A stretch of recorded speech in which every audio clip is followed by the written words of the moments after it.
Hola, buen día.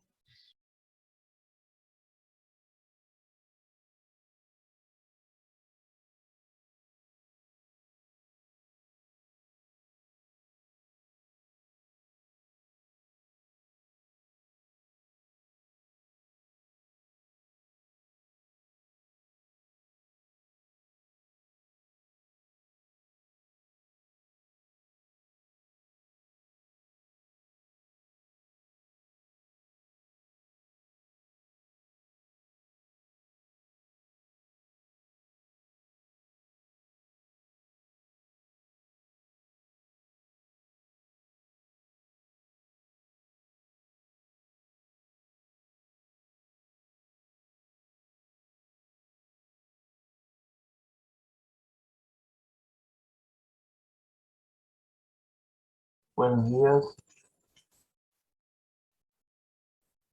buen día. Buen día. Buenos días, doctor. Hola, buen día. Buen día, doctor. ¿Cómo están? ¿Qué tal? Entonces empezamos. ¿Me escuchan Sí, bien? sí, ¿Me escuchan? Sí, se lo escucha bien. Sí, se ¿Se ve escucha. la pantalla, chicos? Sí, También se sí, ve. se ve la sí, Sí, se se ve. ve. Bueno, empezamos así, no siendo muy tarde, ¿sí? ¿Les parece bien? Sí, perfecto. Bueno, buenos días de nuevo, les agradezco estar a esta hora. Vamos a hablar de epilepsia, ¿sí? Creo que algo hemos visto, algunos de ustedes han tenido una clase de epilepsia antes de esta. ¿Han visto algo de epilepsia? Por ahora. Sí, sí, alguna clase hemos tenido en Bueno, semiología. fenómeno. Bueno, vamos a hablar entonces de definiciones de la epilepsia, ¿sí? Espera, uno atrás. Ahí. Bueno, ante todo, a veces se usa como sinónimo crisis epiléptica y epilepsia. No son iguales, ¿sí? La crisis epiléptica es una descarga eléctrica anormal, excesiva y parasincrónica de neuronas cerebrales causada por trastorno fisiopatológico febril metabólico tóxico. O sea, la crisis epiléptica es una actividad excesiva de la actividad neural, o sea, del cerebro, una hipersincrónica, o sea, que sucede en forma aguda, y la epilepsia es una enfermedad, es un trastorno del sistema nervioso central que se caracteriza por crisis epiléptica. Aunque parezcan sinónimos, una crisis epiléptica es un episodio aislado, en cambio la epilepsia es la tendencia o la enfermedad que lleva a tener estos episodios, ¿sí? Básicamente hay dos tipos de epilepsia, se pueden explicar en dos tipos. Uno lo que son las epilepsias generalizadas. Vamos a ver si podemos ver este video. ¿Ven el video, chicos? Sí, lo vemos.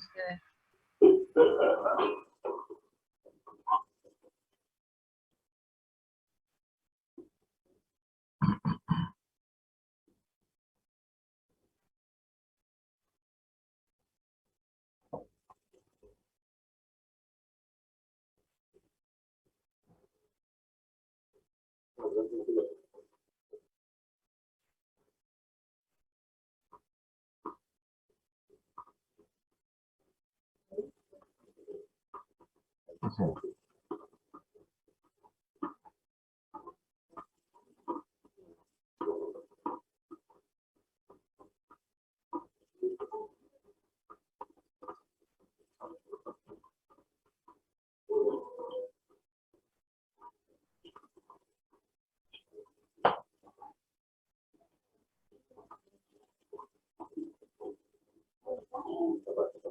Bueno, y el otro tipo de epilepsia es, por ejemplo, la que vemos en este nenito chiquito, ¿sí?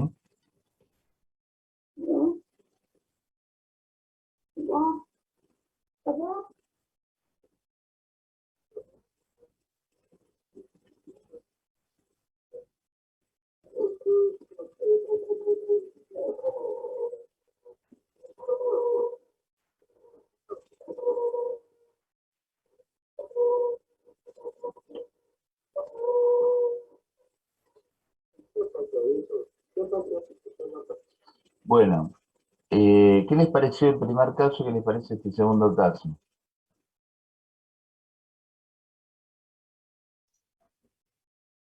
Está mucho más alterado el segundo. El segundo. Bien. A diferencia del primer caso, en el primer caso, ¿qué viste? ¿Viste un comienzo focal? O sea, ¿viste que un brazo se levanta antes que el otro? O sea, fue todo lo No, mismo. es más generalizado, claro. Exacto. Esta es una forma de epilepsia generalizada. La pasamos de nuevo cortito, ¿sí?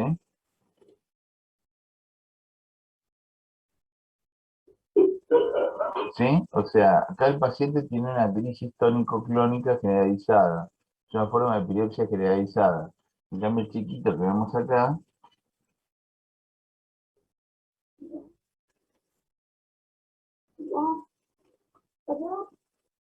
ven que levanta un brazo, ¿sí? Sería básicamente la clasificación semiológica de la crisis, focalizándose en si hay signos focales o no hay signos focales. En el primer caso vimos una crisis tónico-clónica, que es una forma de epilepsia generalizada sin manifestaciones focales. En el caso de este chiquito, que incluso lo vemos acá en la imagen que quedó congelada, hay una manifestación focal. Entonces, una forma semiológica que van a leer a menudo es dividir a las crisis epilépticas en generalizadas o focales, o parciales también la pueden leer, ¿sí? Parcial porque afecta un área del cuerpo, ¿sí? Las generalizadas todas tienen pérdida de conciencia, o sea, cuando este muchacho, no este chico, sino el anterior, a ver, cuando este muchacho tiene la crisis,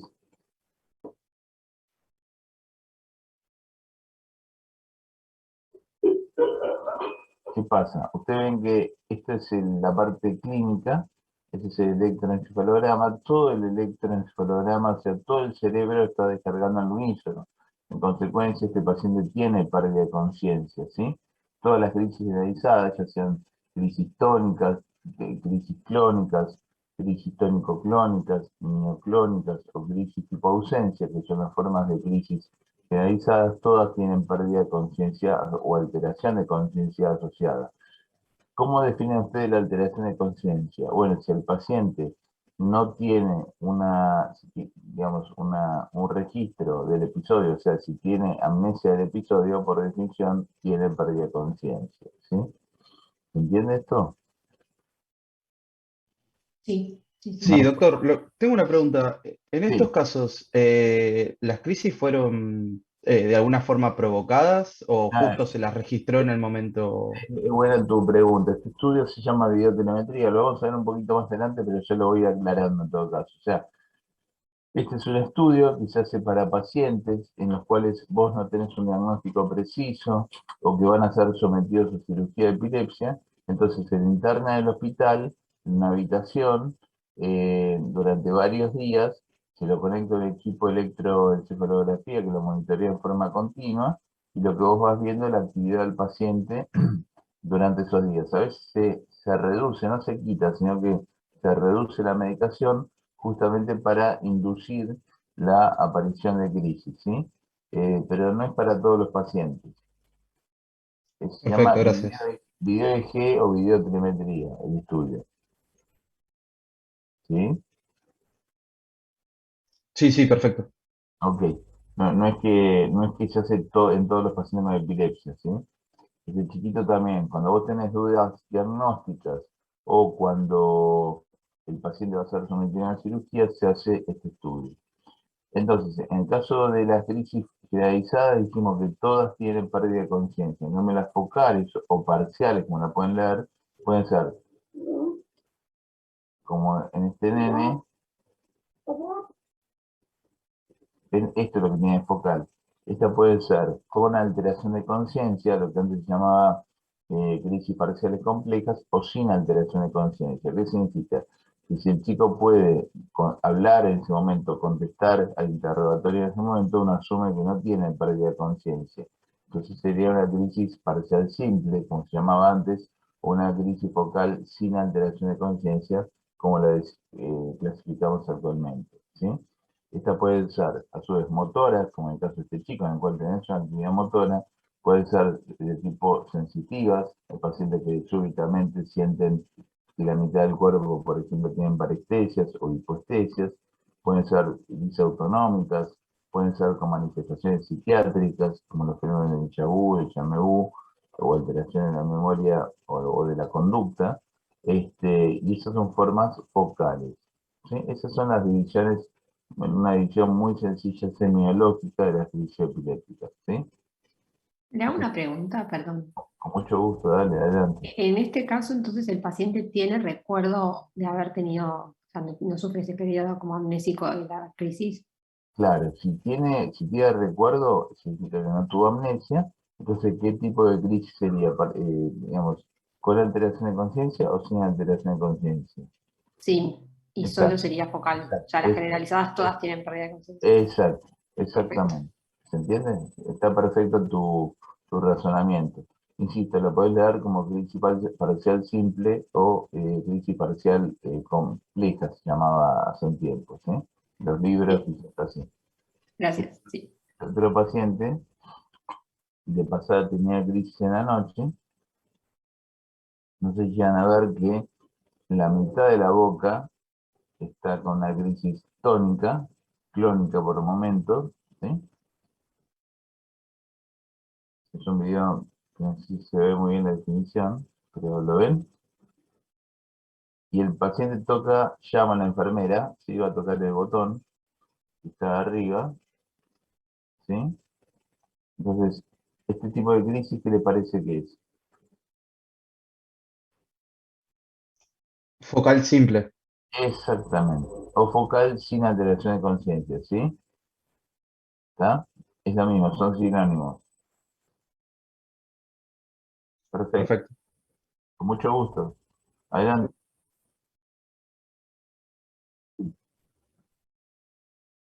No, puede ser sensitiva, psiquiátrica. Lo que pasa es que vuelvo a decir, no digas compleja para que no, digamos, estemos, digamos, en base a la nueva clasificación. Pero si es una crisis focal con alteración de conciencia, el paciente no te va a contar, no te puede contar que sintió una debilidad, o mejor dicho, una falta de sensibilidad en la mitad del cuerpo, ¿sí? No te lo puede contar, no te puede relatar. Pero habitualmente las que son alteración de conciencia, vos te das cuenta porque ves alguna manifestación motora. ¿Sí? Nada, nada. Seguimos adelante, entonces. La mayoría de las crisis epilépticas duran menos de 2 minutos. O sea, una crisis epiléptica dura entre 1 y 2 minutos. O sea, lo que llamamos el fenómeno ictal, ¿sí?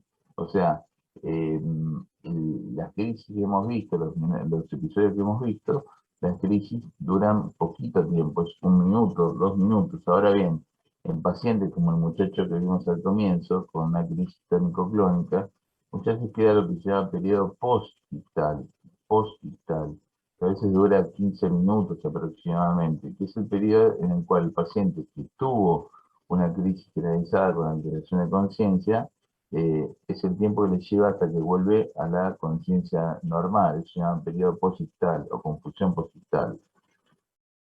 Por eso es muy común cuando ustedes tomen, digamos, la historia clínica, que pregunten cuánto tiempo lleva la crisis, cuánto tiempo dura la crisis. Es común que la familia te diga que duró media hora, por ejemplo, ¿viste? Porque el familiar o el testigo o la persona que está asistiendo al paciente cuenta el periodo ictal y el posictal. Pero la crisis epiléptica en sí, o sea, la crisis ictal dura menos de 120 segundos, menos de 2 minutos, ¿ok? Por eso es importante cuando uno asiste a un paciente, si nos pasa que estamos en la calle y un paciente tiene una crisis epiléptica, es importante que uno tome el tiempo de la crisis, ¿sí? Además del tema de la boca, que siempre lo hemos hablado, capaz lo hemos hablado en semiología, no colocar nada en la boca, ¿sí? Eso está claro, ni nadie se traga la lengua, es un viejo mito. No hay que colocar nada en la boca, hay que colocarle al paciente en el cúbito lateral izquierdo, con la cabeza baja. ¿Se acuerdan por qué decíamos de cúbito lateral izquierdo? Por el Porque riesgo de aspiración. exactamente, por la disposición de los bronquios fuentes, tenés más posibilidades de broncoaspiración si colocas al paciente en el cúbito lateral derecho, entonces directamente lo pones en el cúbito lateral izquierdo, con la cabeza baja, porque si el paciente acaba de comer y tiene un vómito, no tenga una neumonía aspirativa como bien dijiste vos, ¿sí? Eso es lo que hay que hacer, hay que tomar el tiempo, hay que evitar que el paciente se golpee la cabeza y pedir, bueno, asistencia a la ambulancia, ¿no? Algunas consideraciones. Es importante entender que la epilepsia es una enfermedad común, es frecuente. 10% de la población tendrá al menos una crisis en su vida, o sea, el 10% de cualquier persona puede tener una crisis en su vida. Un tercio de ellos va a desarrollar epilepsia. La epilepsia tiene una prevalencia de aproximadamente sí, hay una prevalencia de aproximadamente el 1% de la población. De cada 100 personas, una tiene epilepsia, así que es una enfermedad común, ¿sí? ¿Cuáles son los riesgos de tener una crisis? Bueno, si tienes una crisis no provocada, ¿qué significa no provocada? Significa que no detectamos ningún agente en el medio, por ejemplo, no hay, el paciente no tiene fiebre, no tiene alteración metabólica, no tiene, digamos, una situación de infección aguda, entonces luego una crisis no provocada, cerca del 40 al 52% de los pacientes pueden tener una segunda crisis. Ahora bien, si un paciente tiene 2 crisis no provocadas, tiene un 73% de posibilidades. Y en el caso de que el paciente ya tenga una injuria, o sea, tenga una lesión, por ejemplo, ¿ustedes ven mi cursor, acá ven la flecha? Sí, sí. Ok. Por ejemplo, a este paciente, ¿qué les parece que tiene esta imagen? Hablen tranquilos, que esta es una clase, así que me gusta el ser interactivo. ¿Qué les parece que es esta imagen que vemos acá? ¿Alguna isquemia? Exactamente. Una severa isquemia del hemisferio izquierdo, ¿sí? Posiblemente siliana, y este paciente pues, aparentemente tiene una lesión heterogénea, parece un tumor. Entonces, si este paciente ya tiene una lesión y tiene un electropatológico, y además tiene o no un electropatológico, la posibilidad que tenga una segunda crisis es del 60%. Por eso hoy día se tiende a hablar de epilepsia cuando tenés una crisis no provocada y tenés una lesión subyacente, ¿sí? Permanente. ¿Entiendes esto? O sea, si vos ya tenés el paciente que tiene esta lesión y tiene una sola crisis, o tiene esta lesión que vemos acá, y tiene una crisis, se puede hablar de epilepsia. No hace falta que esperemos a un segundo episodio, ¿sí? O sea, con una lesión permanente y una crisis se puede hacer el diagnóstico de epilepsia. ¿Está? Sí, sí. Ok. O sea, los riesgos son, la recurrencia son electronormal y la resonancia normal, este riesgo de recurrencia es del 24%. Tenés un electroencefalograma anormal y una resonancia normal, ya aumenta un 64%. Y si tenés ambos estudios patológicos anormales, el riesgo de recurrencia es del 80 al 90%. ¿Qué pasa si vos tenés un paciente que tuvo, siempre pongo este mismo ejemplo, qué pasa si tienen un paciente que tiene convulsiones y ustedes les piden un electroencefalograma y el electro es normal? ¿Qué significa? Que está mal hecho, que no es posible, que puede pasar. ¿Qué opinan ustedes? Puede pasar. Capaz si no se Bien, está dando en bien. ese momento el electro le va a dar normal. Exactamente, está muy bien tu respuesta. El electro normal no invalida, no niega, no descarta el diagnóstico de epilepsia. Por ejemplo, el chico que vimos al comienzo, si vos le haces un electro entre medio de los episodios, posiblemente el electro sea normal. Hasta un 50% de los pacientes con epilepsia tienen electroencefalogramas normales, ¿sí? ¿Qué significa? Que como hablábamos antes, las descargas de la actividad epileptiforme es ictal, o sea, aparece de golpe. Entre medio de los episodios puede suceder que los estudios sean totalmente normales, ¿sí? Eso se hace en el 50% de los casos. Te digo porque en la práctica cotidiana es común decir, no es epilepsia porque tiene un electroencefalograma normal. No, eso está mal, ¿sí? podés tener electros normales, insisto, en un 50% de los casos, por esto que acabamos de hablar. ¿Les queda claro, chicos, este concepto? Sí. ¿A todos? ¿Alguna pregunta que tengan? Por ahora no. Bueno, el electroencéfalo lo vamos a ver un poquito. Eh, esto como definición para ustedes, la epilepsia es una enfermedad del cerebro, al menos con dos crisis no provocadas, o sea, que no tengas una hiponatremia, que no tengas una alteración digamos, infecciosa, que no tengas fiebre, con una diferencia entre ellas mayor de 24 horas, o que tengas una crisis no provocada, más una lesión cerebral permanente. O sea, si es una lesión, como vimos antes, como un paciente con ACV, un paciente con un tumor, una paciente con una secuela de un accidente, de un traumatismo de cráneo, con una sola crisis, ya puedes hablar de epilepsia. Entonces, esto es lo mismo, ¿sí? Entonces, dos crisis no provocadas con una diferencia mayor a 24 horas, o una crisis con una injuria, o sea, una lesión, y o un electroencefalograma patológico. O también lo que se conoce como síndrome epiléptico, que es la conjunción de epilepsia en el contexto de otras alteraciones, por ejemplo, retraso madurativo, retraso mental, déficit motor, etcétera, en determinados síndromes epilépticos. Entonces, encima de las crisis pueden ser focales o generalizadas. Lo que hablamos antes, el primer caso que vimos fue en la cual todo el cerebro está afectado, y la parcial en la cual solamente un área del cerebro está afectada.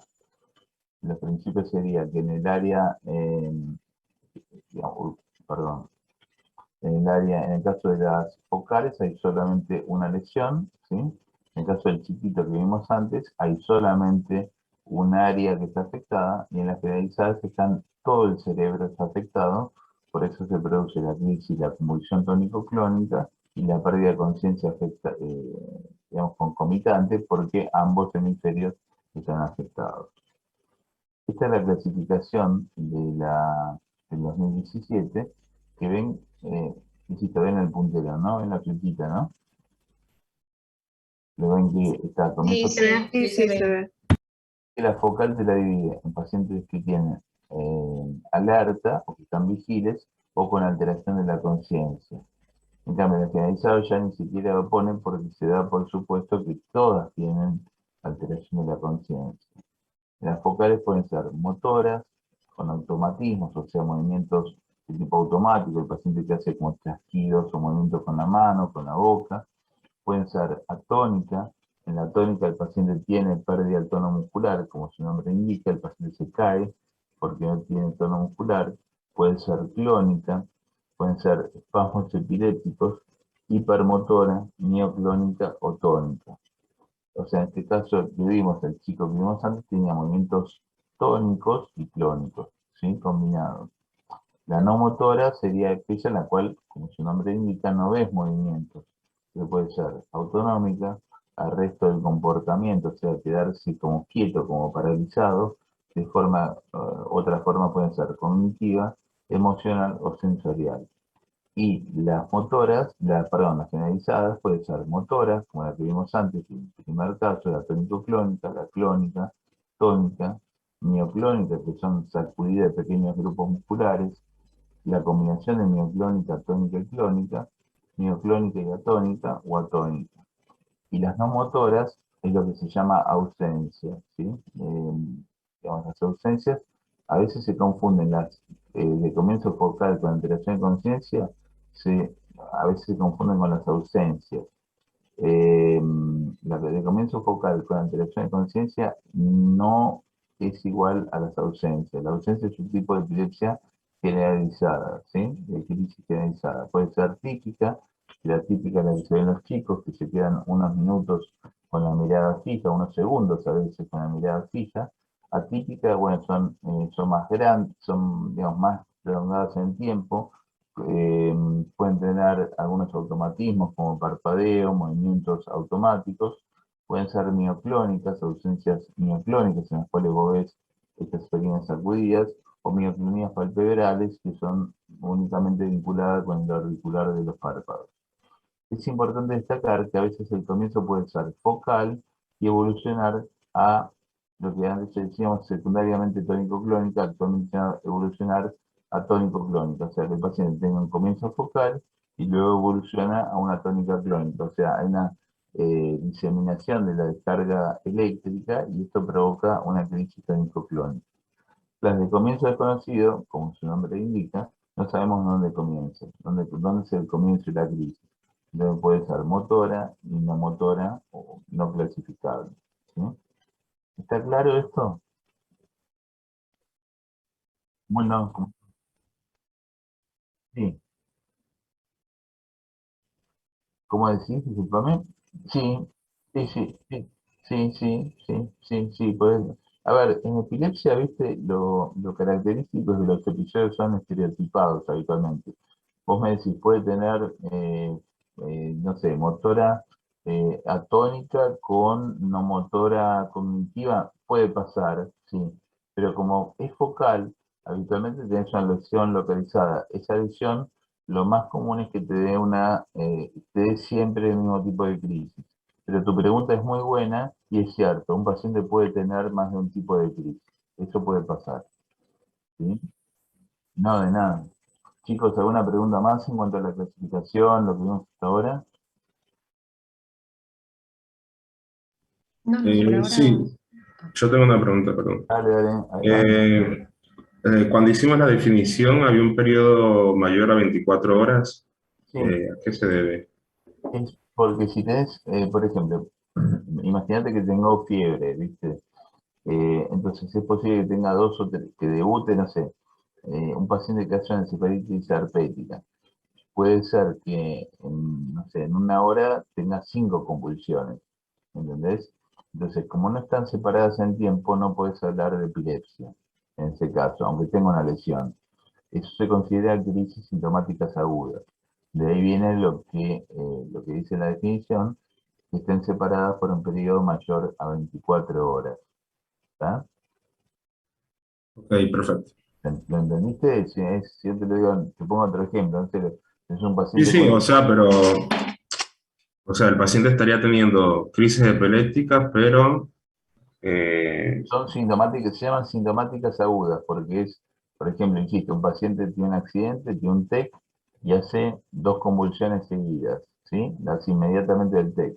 Entonces, no te da el tiempo para que se desarrolle el mecanismo de epileptogénesis, o sea, para que haya cambios en el cerebro que hagan que, digamos, se mantenga esa condición. Se llaman crisis sintomáticas agudas. Las sintomáticas agudas, como su nombre indica, son sintomáticas, o sea, son secundarias a algo. Insisto, puede ser una hiponatremia, puede ser una infección del sistema nervioso central, Bueno, una encefalitis. ¿Hola? ¿cómo? Sí. ¿Se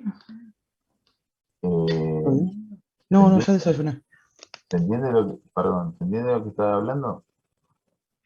sí, sí. Sí, sí. Ok, bueno, seguimos entonces. Bueno, ¿cuáles son las causas de la epilepsia? Por ejemplo, los ACV. Si vos tenés un paciente que tiene ACV, es probable que desarrolle un paciente, por ejemplo, en este caso, que tiene una alteración muscular, es probable que pueda ser una epilepsia. Es más común cuando las lesiones son corticales o hemorrágicas, ¿sí? Más que los ACV, por ejemplo, ya han tenido la clase de ACV, ¿no? Sí, sí, sí. Bueno, ¿se acuerdan que los accidentes cerebrovasculares pueden ser isquemias profundas de pequeños vasos? Esas lesiones no dan, habitualmente no se asocian a epilepsia.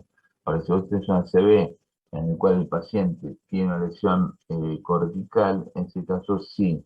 Cuando tenés una lesión en la corteza, que obviamente es la que produce la actividad eléctrica excesiva que hablamos antes, ¿sí? Después, causas infecciosas, por ejemplo, meningitis. La meningitis te pueden dejar, cuando uno habla de meningitis, también es otro concepto, habitualmente no existen las meningitis puras, o sea, meningitis que solamente afecten las meninges es poco frecuente, habitualmente son meningoencefalitis, o sea, hay un compromiso del parénquima encefálico también. Lo que pasa es que depende del compromiso del parénquima encefálico, a veces se habla más de meningitis o encefalitis. Pero digamos que todas las meningitis tienen un toque, una afección del parénquima encefálico. Entonces, las crisis pueden suceder en 17 a 24% de las meningitis bacterianas.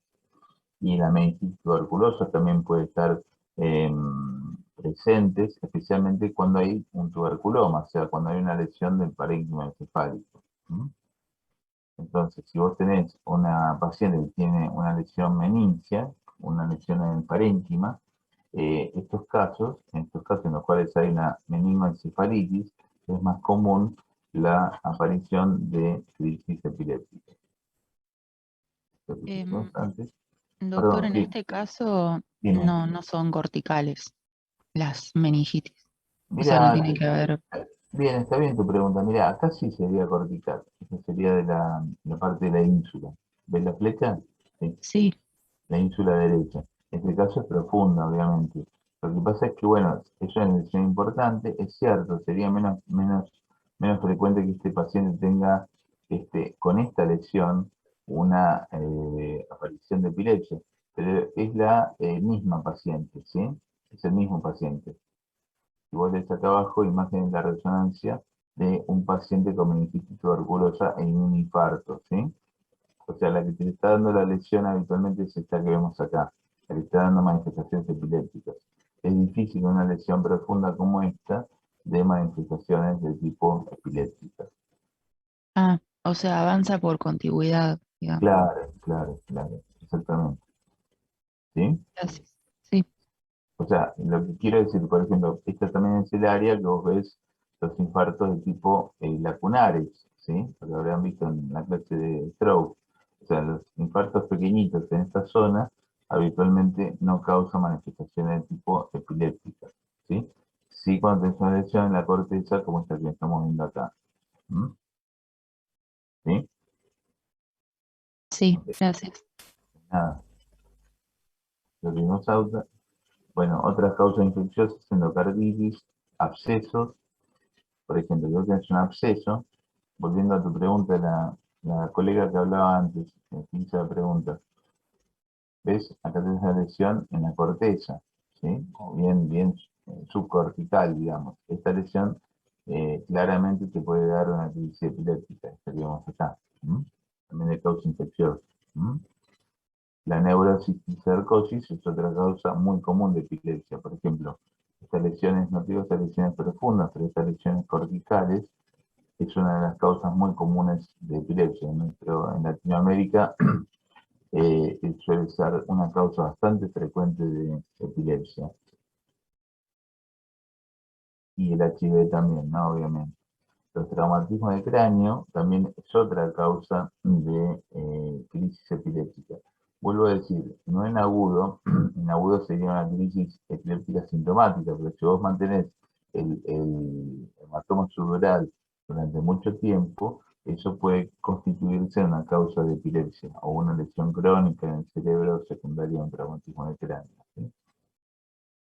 Causas inflamatorias, bueno, en algunas enfermedades inflamatorias como las encefalomielitis diseminada aguda, la neurocercosis, colastinopatía, pueden dar manifestaciones de o vasculitis del sistema nervioso, pueden ser causas de epilepsia. Hoy día tenemos mucho ponemos mucho hincapié en las encefalitis inmunomediadas, como la anti-NMDA, la anticanal de potasio, Hashimoto. Este tipo de encefalitis se pueden manifestar con crisis epiléptica y ser causas de epilepsia, ¿sí? Esto es lo que se ve en una DEM. Una DEM es una encefalomielitis diseminada aguda. Ven una lesión de este tamaño que afecta la parte de la corteza también, o subcortical extensa, también te puede dar crisis epiléptica, ¿sí? Ahora bien, chicos, ¿cómo hacemos el diagnóstico de epilepsia? Esto lo decimos siempre y le ponemos mucho hincapié. La clave de la historia clínica del diagnóstico de epilepsia es la historia clínica. La epilepsia, hasta el día de hoy, sigue siendo un diagnóstico clínico y no hay un solo método que pueda estudiar o diagnosticar la epilepsia. O sea, la clave es que se sienten con el paciente, que tomen una historia clínica dar una detallada historia clínica minuciosa, hablando con el paciente, con los testigos. Muchas veces pasa que el paciente pierde la conciencia, no tiene recuerdo de lo que le pasa, entonces es muy importante que uno hable con los familiares o con la gente que vio el episodio para que nos pueda relatar qué fue lo que sucedió. Pero cuando usted le pregunten cómo hacemos el diagnóstico de epilepsia, básicamente con historia clínica, fundamentalmente. Desde luego que no es el único método diagnóstico. Todo paciente con epilepsia tiene que tener otros estudios que vamos a ver a continuación. Ahora bien, cuando vos necesitas un interrogatorio, es importante preguntar si hay mordedura de lengua. Habitualmente tiene una alta especificidad, el 96% de los pacientes con crisis convulsivas tienen mordedura de lengua en esta parte de la lengua. ¿Ven que es el costado de la lengua? No en la punta de la lengua, el costado de la lengua. Si un paciente te dice tuvo una pérdida de conciencia, se mordió la lengua, especialmente de esta zona, es altamente específico. Y esto lo sacás en base a la historia clínica, estos datos. También es común y es importante entender que hoy día la epilepsia no es solamente una enfermedad de los chicos. Antes se pensaba que la epilepsia era una enfermedad nada más que de los niños, dado que la etiología dentro de las causas que no mencionamos, una de las causas también muy comunes son las causas genéticas. En consecuencia, si son genéticas, obviamente va a ser más común que se manifieste en la infancia. Ahora bien, hoy día estamos viendo picos de crisis epilépticas en mayores de 40 o 50 años, o sea, no es nada inusual hoy día ver un paciente con 65 años que debuta con epilepsia, y eso se debe a que esos pacientes tienen lesiones previas, por ejemplo, tienen accidentes cerebrovasculares o tienen demencias concomitantes que actúan como factores causales de epilepsia, ¿sí? El electroencefalograma es un estudio que evalúa la actividad eléctrica del cerebro, ¿sí? Que se evalúa mediante la colocación de electrodos en el cuero cabelludo. Habitualmente no ponemos tantos como en este señor, ¿sí? Ponemos menos cantidad de electrodos, que son estas copitas que se ven acá, que miden la diferencia de potencial entre dos puntos, ¿sí?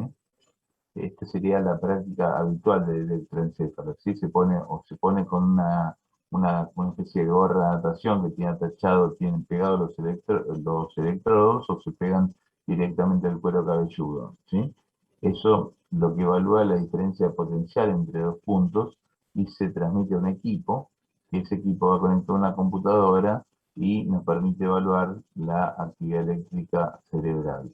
Volviendo al caso que vimos adelante, que vimos al comienzo, esto en algunos casos, no en todos los casos, en algunos casos, lo que hacemos, internamos al paciente y vemos las manifestaciones clínicas y electroencefalográficas concomitantes, ¿sí? ¿Se entiende? Sí. Bueno, ahora bien, como decíamos antes, el electroencefalograma puede ser normal y que no tengas ninguna manifestación intelectual, ¿sí? Este estudio este estudio de videotelemetría se hace en los casos en los cuales tenés dudas diagnósticas, o sea, que sospechas diagnósticas, o si el paciente va a ser sometido a una cirugía de epilepsia, que es unos tipos de tratamiento de esta enfermedad en casos que no responden a los medicamentos.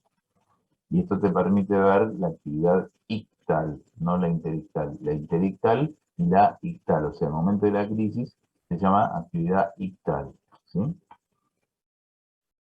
Se coloca en distintos... Doctor, tengo una pregunta Con mucho gusto.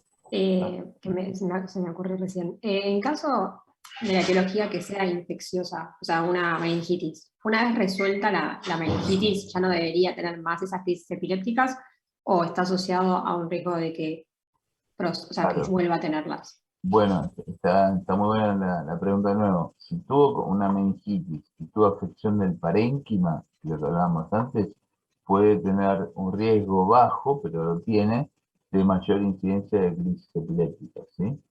O sea, si es una meningitis viral común, la que vemos habitualmente, en la mayoría de los casos no se asocia a una epilepsia posterior, ¿sí? Porque no te deja una secuela. La clave es que la lesión que sea deje una secuela permanente. ¿viste? Como en el caso que vimos al comienzo, que vimos la isquemia esa, si el infarto es enorme, o un tumor, o una lesión vascular, o una lesión infecciosa. Si vos tenés una meningitis y no deja ninguna secuela, es muy poco probable que el paciente quede con epilepsia. Bien, entiendo. Gracias. Tendría que ser una meningoencefalitis, ¿sí? Y con secuelas, o sea que haya dejado alguna lesión. Bien, ¿Ah? gracias. Ok. Esta es la posición que se colocan los electrodos en el cráneo. La idea es que cubras los distintos lóbulos, el lóbulo frontal, el lóbulo temporal, el parietal y el occipital, ¿sí? Por eso se coloca en determinada forma. Eso para que ustedes lo sepan, nadie se lo va a tomar en un examen, pero para que ustedes sepan cómo se colocan los electrodos en el electroencefalograma. Y lo que básicamente hace el electroencefalograma mide la diferencia potencial entre los distintos puntos. El área que tenga, la que provoque, digamos, el foco epileptogénico, va a tener una mayor diferencia potencial y eso se ve en la pantalla como ondas, ¿sí? Bueno, obviamente, Doctor, sí, cómo no. perdone, le hago una pregunta básica. No, no, Entonces, em, el electroencefalograma me evalúa el momento de la crisis epiléptica. te Después, evalúa, sí, perdóname, te evalúa el momento, si vos lo haces en el momento, obviamente, si haces en forma dictal, pero si igual lo pedís interidictal, igual en muchos pacientes se mantiene esa alteración eléctrica, ¿sí? El mensaje es que no en todos los pacientes se mantiene, solamente en el 50% de los casos. perfecto, gracias. ¿Ah? O sea, no es que tampoco desaparece, o sea, el punto es así, si vos lo haces en medio de la convulsión, el chico que vimos al comienzo, ese aumento sí o sí tiene que haber actividad anormal en el electroencéfalo. Ahora, si lo haces pasada la crisis, puede suceder que entonces el chico seguramente tenga actividad patológica, pero puede pasar también que no la tenga, ¿sí? Sí. ¿Ah? Porque ya pasó el episodio. Pero, digamos, no todos los pacientes también tienen electros normales o que tengan epilepsia. El mensaje es que no se basen en el electroencefalograma para hacer el diagnóstico de epilepsia nada más, ¿ok? Ese es un Sí. poco el mensaje. Que lo pidas está muy bien. Bueno, luego que el electroencefalograma, imagínense que usted tiene un electrodo colocado acá, entonces es todo el tejido, el cabello, el cuero cabelludo, el cráneo, las meninges, y lo que está captando es la actividad del encéfalo. Entonces tenés mucha distancia para captar esas pequeñas alteraciones eléctricas que estamos intentando visualizar. La actividad del electroencéfalo está basada en la actividad de las células piramidales de la corteza, y que provocan los distintos potenciales de acción, que en el caso de los pacientes con epilepsia va a haber una hipersincronía, o sea, va a haber muchas neuronas activadas al mismo tiempo, y eso va a provocar potenciales de acción de mayor tamaño, ¿sí? Que son tridimensionales, o sea, este es un electro normal. Insisto, esto para que usted lo vea, nadie le va a tomar electroencefalografía, esto para que usted lo entienda, ¿sí? Esas son las ondas que se ven habitualmente, y en el caso de la epilepsia, vos lo que ves son este tipo de ondas, ¿sí? Que se llama espigas o puntas. ¿Ven la diferencia entre esto y esto, ¿no? Que es algo más, digamos, de menor amplitud, ¿sí? Esto lo ves, por ejemplo, esta es una parte del electro, esta es otra, o sea, este es el hemisferio izquierdo, este es el hemisferio derecho, esto lo ves en una zona determinada, ¿sí? ¿En qué tipo de epilepsia consideran ustedes que se puede ver? En la focal, exactamente. ¿Se entiende? Perfecto. ¿Se entiende el concepto, chicos? Ok. Sí. En cambio, esta en la cual vos ves actividad en todo el electroencefalograma, ves que todo el electro es patológico. Esta lo verías, o sea, ves que de golpe está bien, el electro viene bien y de golpe hace esta actividad, ¿sí? Entonces, esto es donde lo vería más frecuentemente. ¿Qué tipo de epilepsia? ¿Focal o generalizada? Generalizada, exactamente. Bueno, son algunos ejemplos. Después, la resonancia magnética indudablemente es otro elemento fundamental para que ustedes evalúen. Hoy día es inconcebible que un paciente con una epilepsia no tenga una resonancia magnética. La resonancia magnética es el estudio. La tomografía computada no te ayuda al diagnóstico. La resonancia sí, porque nos permite ver estructuras como el lóbulo temporal, que en este caso ven que hay una lesión significativa del lóbulo temporal, está casi ausente, o sea, una afección. La forma de epilepsia focales más comunes son las del lóbulo temporal, ¿sí? Y dentro de estas las que afectan la zona mesial, la zona de la parte mediana, o sea, la parte mesial de la amígdala y del hipocampo son las que comúnmente están afectadas, ¿sí? Entonces, la resonancia magnética es de suma utilidad. Entonces, para el diagnóstico dijimos que uno lo hace en base a la historia clínica, en base al electroencefalograma y en base a la imagen, a la resonancia magnética. No está mal que si ustedes están, por ejemplo, están en una salita, están en una clínica alejada y que no tienen posibilidad de hacer estudios de imágenes, no está mal que soliciten una tomografía computada, por ejemplo. La tomografía te permite ver lesiones en un paciente que tuvo un accidente, que tuvo un golpe, por ejemplo. Entonces lo que buscas en esos casos es la presencia de hematomas, ¿sí? Pero la tomografía no sirve para el diagnóstico de epilepsia, ¿ok? Bueno, seguimos un poquito adelante. Entonces, las causas, entre las causas de la epilepsia tenemos alteraciones congénitas, por ejemplo, la polimicrogiria, alteraciones en el desarrollo cortical, ¿sí? Las displasias, síndromes neurocutáneos, como el síndrome Sturge-Weber, esclerosis tuberosa, heterotopías, ¿sí? O sea, alteraciones de desarrollo cortical, cavernomas, que es un tipo de malformación vascular, megalencefalia, que es una alteración también del desarrollo cortical, y tumores. Habitualmente los tumores asociados a la epilepsia suelen ser tumores de bajo grado, como los gangliogliomas, los tumores neuroectodérmicos, eh, o santo astrocitoma pleomórfico, o sea, son tumores de bajo grado de malignidad. O la esclerosis mesial temporal, que es el proceso de esclerosis de la parte mesial de la amígdala del hipocampo, que son las causas más comunes de epilepsia del lóbulo temporal. Hay causas menos frecuentes, por ejemplo, como los hamartomas hipotalámicos, que les pido que me crean que acá hay una alteración a nivel del hipotálamo que no se ve muy bien, pero bueno, son también tumores benignos que pueden dar crisis epilépticas.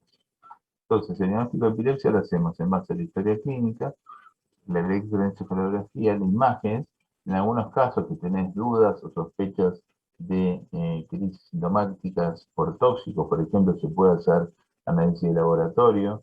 Es importante que cuando ustedes están en la guardia y tienen un paciente con una crisis epiléptica, descarten, por ejemplo, hipoglucemia, ¿no? Que puede ser una causante hipoglucemias o una hiponatremia, que pueden ser causantes metabólicas de crisis epilépticas, sintomáticas agudas. Entonces, estos serían los elementos, digamos, complementarios a la anamnesis, a la historia clínica para llegar al diagnóstico de epilepsia. Es común que haya, digamos, confusiones, que haya diagnósticos diferenciales. Es bastante común, por ejemplo, el síncope. El síncope es la pérdida transitoria de conciencia, acompañada de pérdida del tono postural, secundaria a la hipoperfusión cerebral, ¿sí? O sea, el síncope, por definición, es una alteración de conciencia que sucede en forma súbita, no deja secuelas y una recuperación ad integrum, ¿sí? Es común que uno se confunda el síncope o que haya, digamos, diagnóstico de epilepsia en paciente con síncope. El paciente con síncope tiene que tener una evaluación cardiológica detallada, ¿sí? A veces usamos un test que se llama el PIL test, no sé si lo conocen, este estudio, ¿lo han visto? Chicos, ¿lo han visto? El estudio del PIL test. No. Bueno, No. imagínense colocar el paciente en esta especie de báscula, una cama inclinada. Este es un video, a ver si sale, en el cual tomás la presión en esta posición, ¿sí? Y lo vas viendo si el paciente tiene cambio de presión. Fíjate, fíjense en el chico, fíjense en el paciente.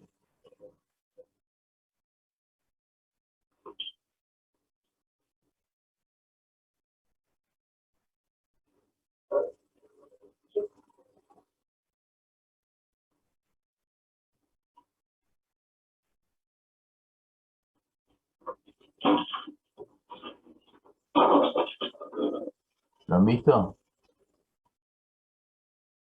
¿Me escuchan? Sí, Bueno, sí. Sí, sí. Sí. paciente con síncope, incluso este chico estaba medicado como epiléptico, como que tenía epilepsia.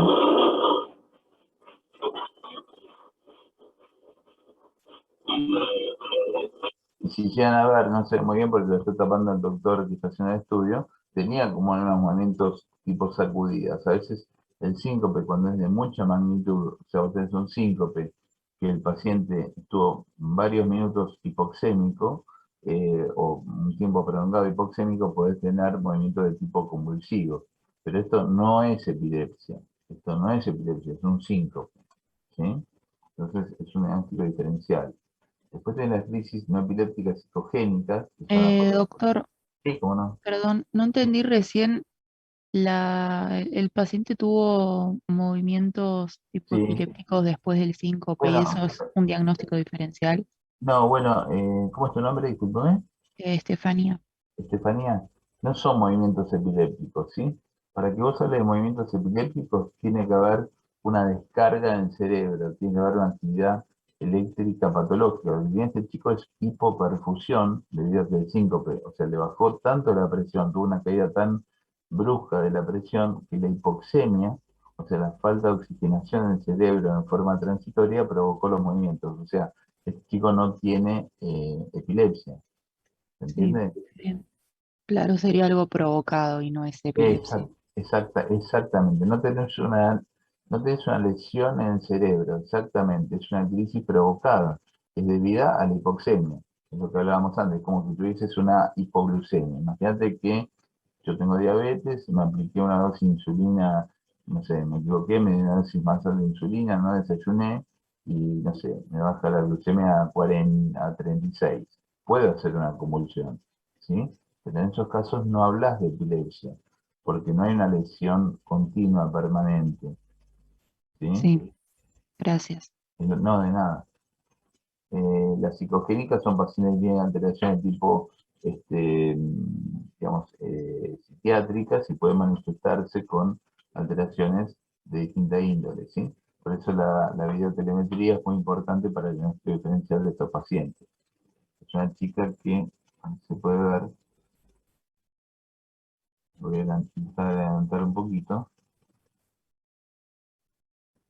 En un momento dado,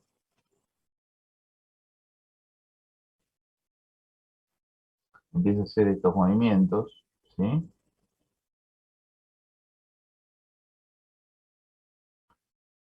Que si uno lo ve parece una convulsión, ¿sí? Pero como le estamos haciendo un electroencefalograma simultáneo, el electro no tenía ningún tipo de alteración, ¿sí? Esto es lo que es una crisis no epiléptica psicogénica, lo que antes se llamaba pseudocrisis, ¿sí? Ven para esto la utilidad de la videotelemetría, ¿ah? ¿Se entiende? O sea, la chica se está moviendo, hace movimientos que parecen de tipo epilépticos, pero el electroencefalograma no tiene ninguna alteración concomitante, ¿ok? Sí, doctor. Es Sí, una patología, perfecto. es una patología psiquiátrica. O sea, esta chica tiene una enfermedad psiquiátrica que se manifiesta con estos movimientos. Después la migraña también pueden dar manifestaciones, ¿viste? Cuando uno empieza la migraña, los escotomas a veces se pueden confundir con manifestaciones tipo epilépticas, ¿sí? Habitualmente el aura de la migraña son blanco y negro y son como destellos, y las auras epilépticas son más coloridas y son más simples, no son tan complejas, ¿sí? Bueno, también otros diagnósticos diferenciales son los accidentes químicos transitorios, que ya lo han visto en la parte de stroke, o sea, episodios que duran menos de 24 horas, o amnesia global transitoria, entre dos elementos. Nuevamente, la evaluación cardiológica es fundamental. Está lo del síncope que hemos visto. ¿Y cuándo debe iniciarse el tratamiento? Bueno, vamos un poco a tratamiento. Si vos tenés dos crisis, NP significa no provocadas, sí hay que iniciar el tratamiento. Con una crisis no provocada más una injuria, IO, electroencefalograma normal, también. Digo IO porque puede pasar que vos tengas el paciente que tuvo el ACV y el electroencefalograma sea normal. Igual lo medicás con una crisis, ¿sí? ¿Está claro esto? o que tengas un paciente que no tiene lesión y tiene un electroencefalograma anormal, también lo medicas, ¿sí? O sea, la imagen o el electroencefalograma, si es patológico, tiene el mismo valor para iniciar el tratamiento, si es patológico, si es francamente patológico. Ahora, si es una crisis, la primera crisis no provocada, bueno, todavía no se sabe, habitualmente uno no lo medica. Si vos tenés una crisis única y los estudios son normales, muchas veces no se medica. ¿Mm? Bueno, en cuanto a las... lo que uno intenta en epilepsia, lo que intenta hacer es la monoterapia, usar un solo fármaco, una sola droga, ¿sí? En el caso que no funcione, o sea, que el paciente no tenga control de su crisis con una droga, se usa un segundo fármaco y en algunos casos se usa más de dos. Ahora, si el paciente durante un tiempo adecuado y cumpliendo con dos fármacos concomitantes no tiene una respuesta adecuada, o sea, no tiene control de la crisis, se habla de epilepsia fármaco-resistente, o sea, una epilepsia que no responde a la medicación con dos medicamentos significa que puede ser fármaco-resistente. Y fármaco-resistente significa que con el tratamiento médico, con medicación, es probable que el paciente no tenga control de sus episodios.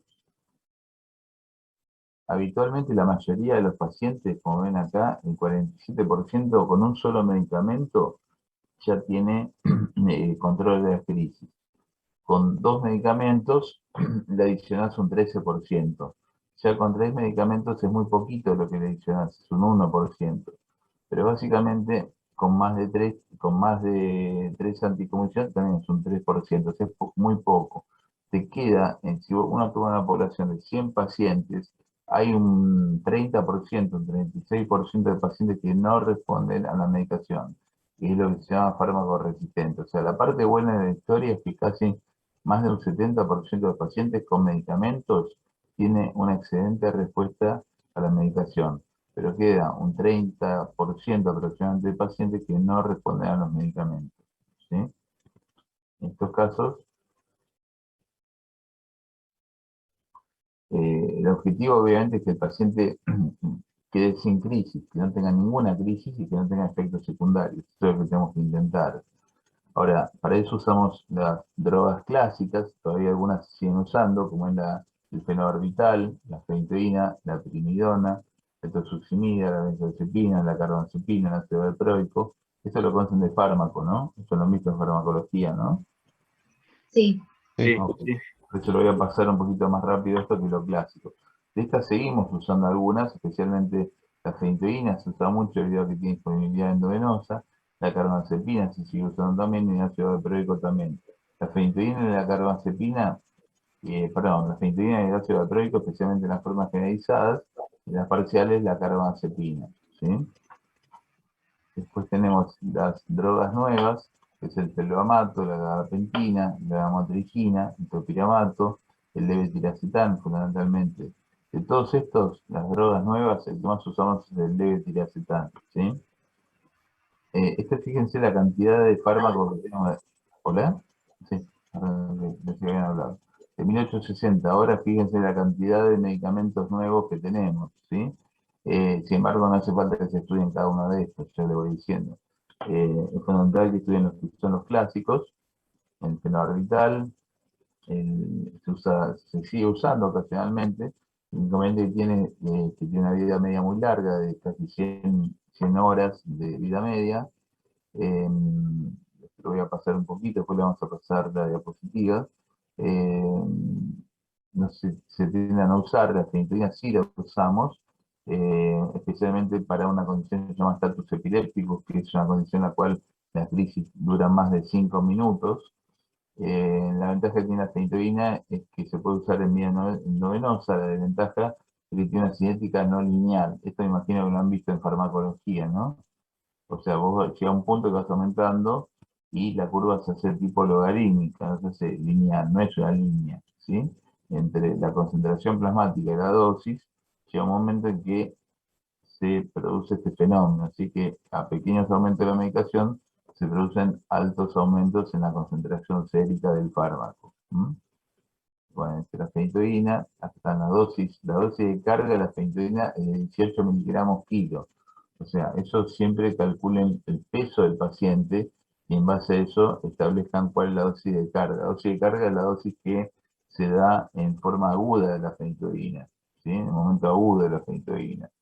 Y luego la dosis de mantenimiento, que es de 5 miligramos kilo. Nunca dar vía intramuscular, ¿sí? La fenitoína nunca se da por vía intramuscular. Si uno da fenitoína por vía intramuscular, se puede producir necrosis de los tejidos, especialmente un solvente que tiene, el solvente que tiene se llama propilenglicol, que puede causar daños severos de los tejidos. Voy a adelantar un poco. ¿Tienen otra clase ustedes ahora, chicos, a las 8? Sí. Ok. Pues la carbamazepina también se utiliza mucho en formas especialmente focales. ¿Sí? Doctor, perdón, fenitoínas también para focales, dijo. Sí, se puede usar también en crisis focales. Sí, no es lo ideal, pero se puede usar en focales, sí. Sí. La Ok. carbamazepina no usar en epilepsias generalizadas, sí se puede usar en epilepsias focales generalizadas. Acá están los rangos terapéuticos, que vamos a pasar después, la carbamazepina también. Se llama farmacología. El ácido valproico lo usamos mucho tanto en crisis focales como generalizadas. En ambos tipos se puede usar el ácido valproico, ya sea en vía oral o vía endovenosa. Bueno, una efecto secundario de ácido valproico. Ahora, no usar ácido valproico en niños, en mujeres en edad concepcional, ¿sí? Porque tiene un efecto teratogénico importante. No usen ácido valproico en mujeres jóvenes en edad concepcional, ¿sí? Es importante eso. En lo posible, no usar en chicas que van a quedar embarazadas, ¿sí? La motricina es altamente efectiva, es muy efectiva, tiene un efecto a nivel de los canales de sodio también, y posiblemente tenga otros mecanismos que todavía no conocemos muy bien, pero es muy efectiva. Solo por vía oral, ¿sí? Lamentablemente no hay disposición de la motricina por vía endovenosa. Lo que hay que tener cuidado con la motricina es efectuar una titulación muy lenta, o sea que llevarla a la dosis adecuada muy lenta. En monoterapia se aumenta de 25 miligramos cada 2 semanas, ¿sí? Cuando el paciente no está tomando otro medicamento. En caso que esté tomando otro medicamento, se hace una titulación más espaciada, es la mitad, por ejemplo, de la dosis cuando se utiliza ácido valproico en forma concomitante. La lamotrigina lamentablemente puede dar en SARTE al 10%, 3%, y acá, bueno, en 3 a 10% de los pacientes puede dar un rash cutáneo que termina con lesiones severas como un Steven Johnson, por ejemplo. Entonces, mucho cuidado con la lamotrigina, ¿sí? El topiramato es efectivo, lo usas especialmente en pacientes que tienen cefaleas asociadas. Como van a ver en la clase de cefaleas, el topiramato es muy efectivo como un método preventivo de crisis de cefalea, migrañas, fundamentalmente. Lo vamos a pasar un poquito. Entonces, los pacientes que vos tenés epilepsia y tienen migrañas también se usa valproato y topiramato asociado. El levetiracetam lo usamos mucho, es altamente efectivo. La ventaja que tiene es que tiene una cinética tipo lineal, no tiene unión a proteínas plasmáticas, no tiene metabolismo hepático, es muy, muy efectivo y se puede usar tanto por vía oral como por vía endovenosa. Es de amplio espectro, o sea, te cubre las focales, las tónico-clónicas, las mioclónicas. Acá están las dosis que vamos a pasar después. La lacosamida es otro fármaco que también usamos mucho en la actualidad. Tiene la ventaja que a veces no tiene los efectos psiquiátricos. El levetiracetam a veces puede dar manifestaciones tipo trastorno de ansiedad, de atención. La lacosamida no tiene esos efectos secundarios. Entonces, muchos pacientes con levetiracetam usamos lacosamida cuando tienen manifestaciones psiquiátricas debido al uso del levetiracetam. Vamos a pasar. Entonces, en los pacientes que tienen epilepsia y tienen trastornos psiquiátricos, se puede usar carbamazepina y ácido valproico, es muy efectivo. La utilización de la motricina y también es útil. Ahora, no usar levetiracetam en pacientes que tienen alteraciones psiquiátricas concomitantes. Ahora, si la crisis continúa, como dijimos antes, ¿qué hacemos con este 36% de pacientes? En estos casos lo que hacemos es, en algunos casos, bueno, ante todo chequear que las crisis sean epilépticas. Puede pasar, como en el video que vimos de la chica anteriormente, puede pasar que las crisis no sean epilépticas, o que el fármaco no sea el adecuado, o que sea efectivamente una epilepsia fármaco resistente, o sea que no responde a la medicación. En estos casos, las cirugías, en las cuales se hace la resección del foco epileptogénico, tiene una altísima chance de mejoría. O sea, lo que uno hace, identifica cuál es el área del lóbulo temporal, fundamentalmente lo que está en verde acá y lo rojo, la amígdala del hipocampo, son las zonas más epileptogénicas, y la que se hace la resección, se hace una amígdala hipocampectomía o cirugía, que son técnicas que eso nadie se lo va a tomar en el examen, pero les comento, en los cuales se hace una resección fundamentalmente del uncus, ¿no? En la parte del hipocampo. Insisto, descartar los diagnósticos diferenciales como el síncope, como lo vimos antes. Y bueno, esto lo voy a dejar. En honor al tiempo, nada, lo dejamos acá.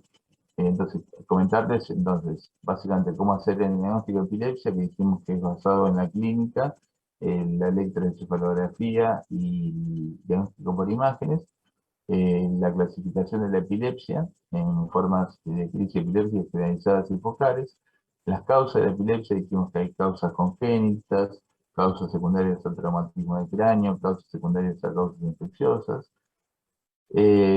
Cómo hacer el diagnóstico ya lo vimos, en los tratamientos con fármacos, y en los pacientes que no responden a fármacos, el tratamiento con la cirugía de la epilepsia.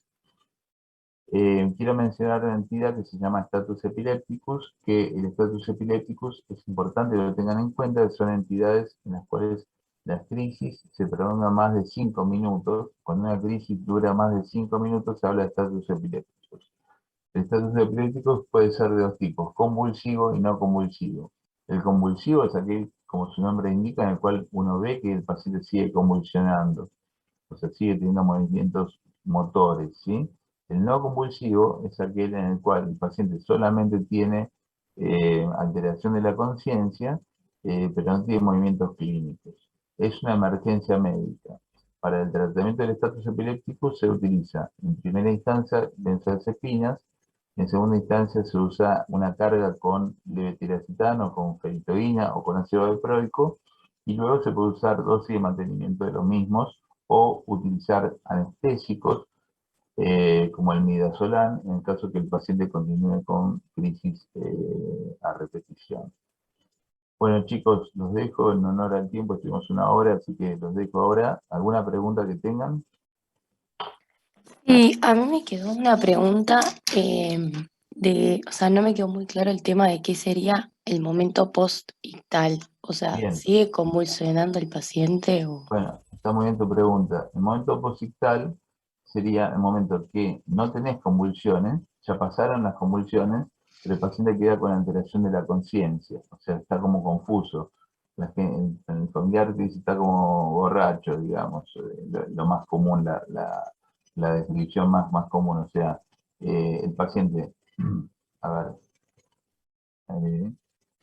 el paciente habla con vos, pero está con un lenguaje incoherente hasta que vuelve a la normalidad del estado de conciencia, ¿sí? O sea, no hay movimientos convulsivos. Los movimientos convulsivos duran de 1 a 2 minutos. Luego entra el estado posictal. Comienza el estado posictal. Bien, ¿y esto cómo lo diferenciarías de un estatus epiléptico no convulsivo, por ejemplo? Excelente pregunta la que haces. ¿Quién está hablando? ¿Quién la hizo? Sofía. Sofía, muy buena tu pregunta. Mira, si no tenés un electroencefalograma a mano, es muy difícil, casi imposible saber si está haciendo si está empezando un estatus epiléptico o no. Eso la verdad que no se puede evaluar. Lo que haces, tomas el tiempo. Si dura más de 15 minutos y tenés que llamar a una emergencia, internar al paciente, hacer un electroencefalograma para ver justamente lo que bien decís vos, si no están comenzando un estatus epiléptico, exactamente. Pero habitualmente, cuando ya tenés pacientes que vos los seguís, los conocés, habitualmente ya sabés más o menos cuánto es el tiempo de estado postal. Y si el paciente va recuperando la conciencia, o sea, va mejorando, lo más probable es que no sea un estatus epiléptico, ¿sí? Porque el estatus epiléptico no mejora en forma espontánea. Ok, bien, gracias.